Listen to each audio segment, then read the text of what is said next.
общий. Telefon ışıklarla. Telefon hazır. Elbirano, evet kalmaydı. Zaret kalmağında emas, ana o'chib qoldi.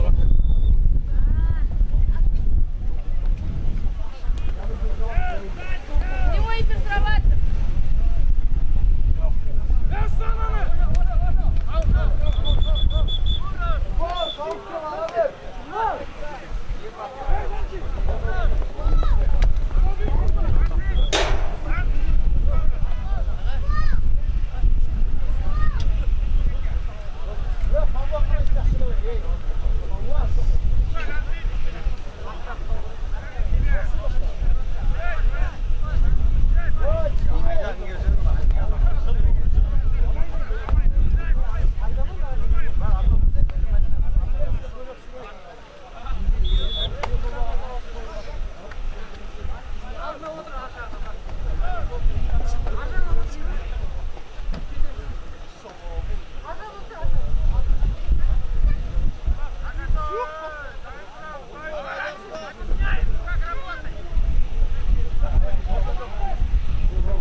Sarıya koyalım sarı.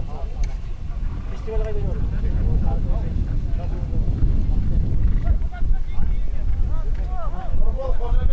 Allah, Mozambik. Du bist auch nur der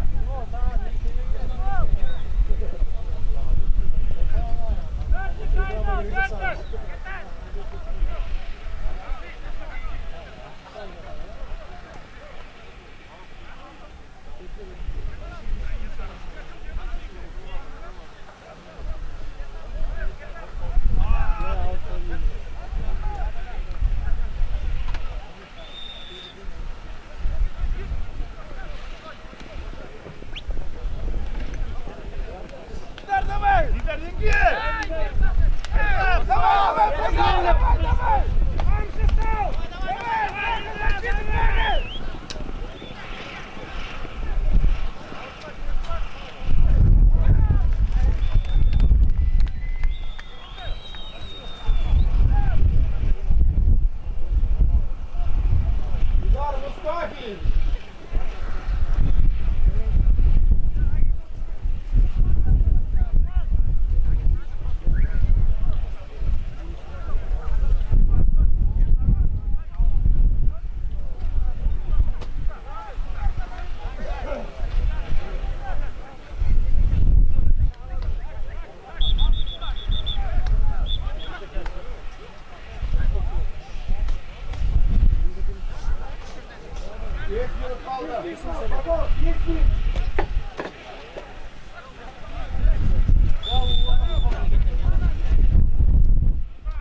Ал құрметті ағайын, ойынның аяқталуына санаулы ғана секундтар қалды.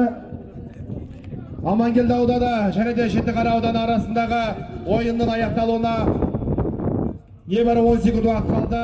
9, 8, 7, 6, 5, 4, 3, 2, 1 уақыт. Төреші бірінші кезең Амангелді ауданы мен Жітіқара ауданының арасындағы ойында есеп минималды есеп 3-2. Қазір Амангелді ауданының мерейі үстем болуда.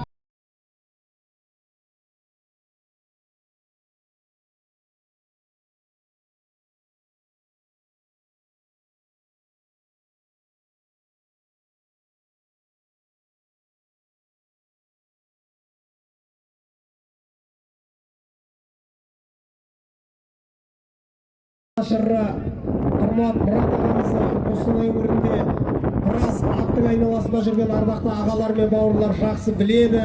Осы елдіге қаншама көкпар үшін, бәйге ойындар үшін тамаша арғымақтарды қомақ қаражатқа әкеліп жүрген азамат. Екінші кезекте Шадин Олжас бауырымыз, Олжас мырза осы Амангелді көкпарының жетекшісі.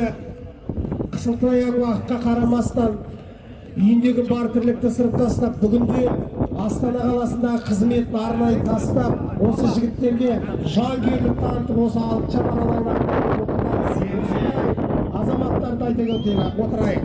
Дидардың салымдарын көрсек, елдердегі Бақтиярдың кезегі Мұстафин Бақтиярдың тақымында серке есепті теңестіре алады ма? Салам! Мұстафин Бақтияр есепті 3-3-ке жеткізді. Астындағы Сайгүлік Айтуарат Зегілікпен жаңа ғана Дидар Мұстафинді салғы болса, бұл Дидардың ағасы Бақтияр Мұстафин. Қаразымасы кен, міне Амангелді мен Жітіқара қос мықты, келесесі кен, екі команданың ойындары, екі мықты, екі үздіктің ойындары бұйыртса ағайындар. Көзіміз шалып, айызымыз қанып отырған бұл тамаша спорттан тамаша көрінісі. Мінеке ағайынды Мұстафиндер, бір әулеттің қосбірдей үміт артып отырған азаматтары Жітіқара көкпар құрама командасының ойынын қыздырып жатыр. Бәрекелді, қараңыздар, қазақта айтады, өзен бірдей болғанмен ағысы бөлек, өлең бірдей болғанмен мәнісі бөлек, әнші бірдей болғанмен дауысы бөлек, жырқы бірдей болғанмен шабысы бөлек, жігіт бірдей болғанмен намысы бөлек, жүйрік аттың жабысы бөлек, защита аттың қағысы бөлек дейді. Защитаның қағысқада, Амангелдінің тоғысқада, Жітіқара мен Амангелдінің нағыз мен тұрып көрейін сенат кәлекей деген ойыны қос команда 3-3 Амангелді Жітіқара жанкүйерлер ойыны. Нұрбол Қожабеков Нұрбол 8-ші номерді кеуде тұсқа жабыстырған біздің осы Қостанай көкпарының мақтанышы Серкен тақымға басқан сәті еді. шабуылшы Нұрболдың әрекетіне берекет бермеген 4-ші номердегі Исмаилов Асхат болса керекті. Асхаттың қорғаныстағы ойыны Нұрболдың қолынан сұрағандай қылдырып алып, Сергені алаңы сыртына шығарды, яғни ортада жекпе-жек. Мінеки ағай, Қарабайыр Қазанат қанатыңды талдырмас, қанатыңды талдырып қара жолда қалдырмас дейді. Осы жігіттердің астындағы күліктерді, осы күліктерді қолмақты қаражатқа алып, жігіттердің бабына байлап, тақымына салып көріп отырған ат сүйер, жан ашыр ағалар мен бауырларды айта отыру керек деп ойлаймын. Рас, көп жағдайда Дастан құрдасым айтпақшы, қорғаушылардың еңбегі еленбей қалады. Ал енді айтып не керек? Амангелді ауданы жекпе-жектен сәтті шықты. Оңжай шыққан 8-ші номердегі Қожабек Нұрбол мәрені көздеп барған сәтені Серке әлі де тақымында, сол жамбасқа, сол тақымға жақсылап тұрып, ашпелден тартып басқан екен. Мінекей, оң жетпес атты Айдарбек Қожаназар мырзаның сегілігімен әрекет қылған Нұрбол Қожабеков. Ол салам! Осылайша Амангелдің үмітін өкілеген Нұрбол Қожабеков өз командасын алға шығарды. Ойынның 4-ші минутында, 5-ші минутында 5-4 Амангелді ауданы мерейістен болуда. Оқ жетпес 4-3 оқ жетпеспен салым салған Нұрбол Қожабеков. Дұрыс айтасыз. Оқ жетпеспен көз жетпес жылдамдықта есептеселік кеткен Қожабек Нұрбол болатын. Дәл осылай жаңағы салым атаған сақи азаматтар деп айтайыншы, Мұрат мырзаның және Олжас мырзалардың 20.000 теңгесін еншіледі деп айтуға толық негіз бар. Бәрекелді, көріп атқандай Жетіқара Дархан мырзаның бастауымен Амангелді ауданы құрама командасы Олжас мырзаның бастауымен тартысты ойын көрсетуге серке көтерілді. 6-шы номердегі Мұстафин Дидар ағалы інілі қос палуан кезегімен салым салуда бұйыртса, Дидардың әрекеті берекет болмады, алаңның сыртына шығып кетті, ортада жекпе-жек. Дәл қазір құрметті жауынгерлер және де осы шабандоздар алаңдағы Амангелді ауданы және Жетіқара ауданының ойынның 2-ші кезеңі өтуде. 2-ші кезең аяқталғаннан кейін алаңға дайын отырсын. Қос бірдей қала өкілдері, бірі Арқалық қаласының Ардидарлы шабандоздары, екіншісі Өңдей қаласының Темірдей мықты шабандоздары алаңға атой салып шыққан отыр. Дайын отырыңыздар. Сәлімов Қадыржан, оның қарсыласы Қожабеков Нұрбол, қанағынан Нұрболды мерейі үстен болды. Енді Қадыржанның өз қадырын біліп мінекей. Серке тағы да Қожабек Нұрболдың тағылығына мінекей оқ жетпеспен ойқастап, қарсыластың атын алдына салып, мінекей қақпайлап, тағына солақайлап алып, шеңбер тұсқа келген сәтте салым болды ағайын. 5-ші салымды салған Амангелді ауданында дәл осы кездесуде 5-ші салымды салып, 5-3 есебімен өз командасын жеңіске жетелеп жатқан Қожабек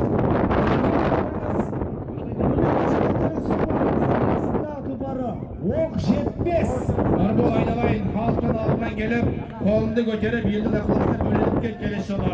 Елден қанша биік болсақ та, елден биік емес. Мінекей қараңыздар, бір палуан, бір шабандоз, Амангелді мәнді ойнап өткен бас палуан Нұрбол Қожабеков күні кеше мына әлем чемпионатына қатысу керекті болған белгілі жағдай. Ауылдан шыққан осындай ақбоз атымыз бұйыртса, әлі талай әлем чемпионы болады. Осы сәтте Жетіқараны жігіттер орта ету керек. Қаншама мықты жүйір бар. Бұл жерде Дархан ағамыз бастаған жігіттерде тактика бар. Команда жепе-жеңдікті сақтай білетін мықты состав. Ал енді таза фавориті Нұрболы бар. Осындай Амангелдінің командасына қалай төтеп беріп, терезесі тең ойын көрсетіп жатыр ағайын. Дұрыс айтасың. Қазақта бір мақал бар ғой. ит тойған жеріне, жігіт туған жеріне дейді. Сондықтан бүгін міне туған жердің намысы үшін ат ойлап шауып жатырған осы жігіттерге құрмет қошеметтеріңізді аямай соғып отырыңыздар.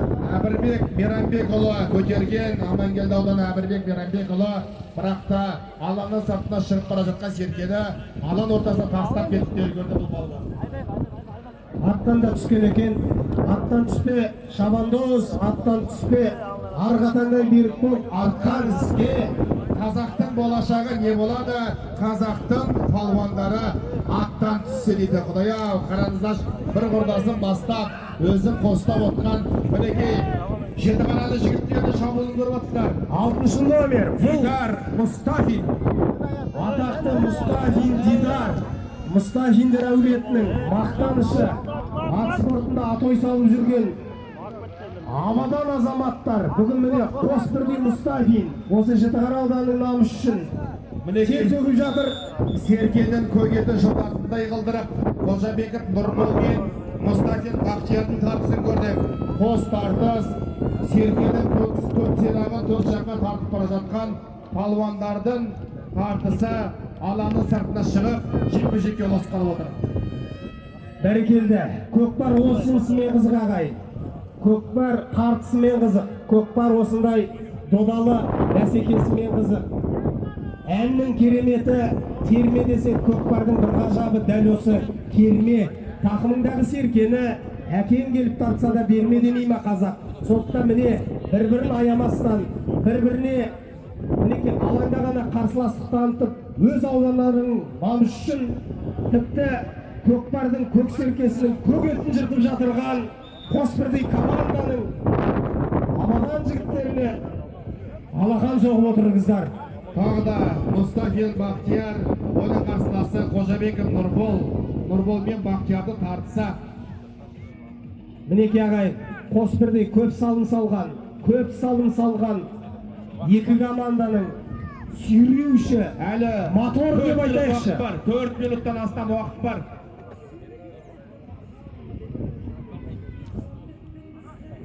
Оқ жетпесті тізгіндеген Амангелді ауданы көк түсті жидеде кеуде номеріндегі сан 8 бұл Қожабек Нұрбол болатын. 30 секундта серке көтерілмесе ойыншылар ауысады. 25 секундтан кейін екі ойыншы серкені көтермесе, екі ойыншы сыртқа шығып жаппай болады. Көкпар ережесі сай жаппай тартыс болады. Жаңа ережеге сай деп қояйық.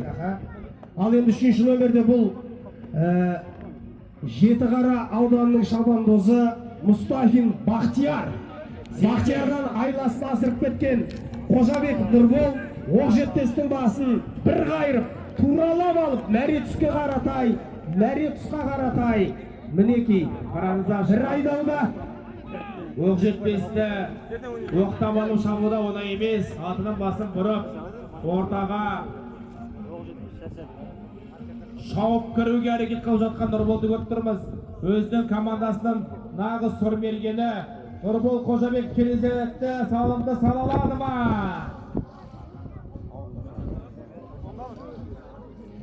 Ой, Нұрбол молодец. Енді орысшада сөз айтып қояйық арасында. Нұрбол негізі мынау сыртқа көп шығара бермейтін еді. Дәл осы тұста қорғаушылардың Жетіқарадың қорғаушыларының үздік өнерін тілге тиек еткеніміз жөн болар. iPhone 17 ұстап тұрған мынау чуть-чуть артқа. Ортада жекпе-жек. Тағы да Бақтияр мен Нұрболдың тартысын көреміз ба? Жоқ, бұл жолы Жетіқараның ойыншысы ауысқан сынайлы. Қазір кеуде номеріне қарап. 2-ші номерде бұл Жетіқара ауданының Бақтияр Мұстафин Нұрбол Қожабековтың кезекті жекпе-жегі. 2-ші номерде Жетіқара ауданы Қадыржан емес па? Салимов Қадыржан мен Нұрболдың тартысы. Осының алдында Бақтияр мен Нұрболды көрдік. Енді Сәлімжан мен Нұрболды тартысын көрдік. Қадыржан. Салимов Қадыржан мен Нұрбол Қожабековтың тартысы. Ай бәреке. Еке қараңыздар шағай. Оқ жетпестің ақылдылығы, оқ жетпестің сөз жетпес шеберлігіне қалай көз сүзіліп тұр. Қарсыласына ыңғайсыздық тудырып, үстіндегі шабандозға серкен алса енді деп тұрып, тіл бітсе солай сөйлейтіндей кейіпті алып тұрған оқ жетпес. Бірақ оқ жетпеске де айтарлықтай деңгейде қарсылық танытып тұрған бұл Қадыржанның астындағы тамаша сәйгүлік Асмар деп аталады. Айтып ауыз жиғанша Асмар айласты асырып кетті, серкені де алаңнан асырып кетті. Кездесудің аяқталуына 1,5 минут уақыт қалды. Амангелді ауданының мерейі үстем болды. Осы ойынның алдында Амангелді командасы арқалық құрама командасы кең ойын көрсеткен болатын. Ауданның алғашқы ойына 1 минуттан астам уақыт қалды. Мақтылардың мақтысы үздіктердің бүгінгі чемпионаттың 5-ші ойынында 5-те Амангелді ауданы Жетіқара ауданынан мерейі